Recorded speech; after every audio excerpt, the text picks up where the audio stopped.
how to fix Webtoon app easily and fast. Hello guys, so first thing go to the settings on your phone and then go to the apps manager.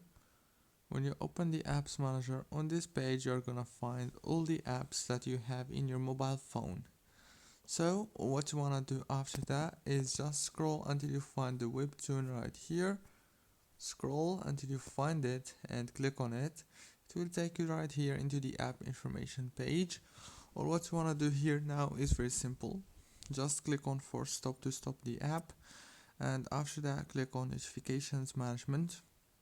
Make sure to enable every option here and go back again. After that click on permissions, make sure to enable all the permissions. Go back and then click on data usage, disable the roaming data, and make sure that those three options here are enabled. Last thing you want to do is restart your mobile phone, and that's it. Don't forget to like and subscribe, and thank you very much for watching this tutorial.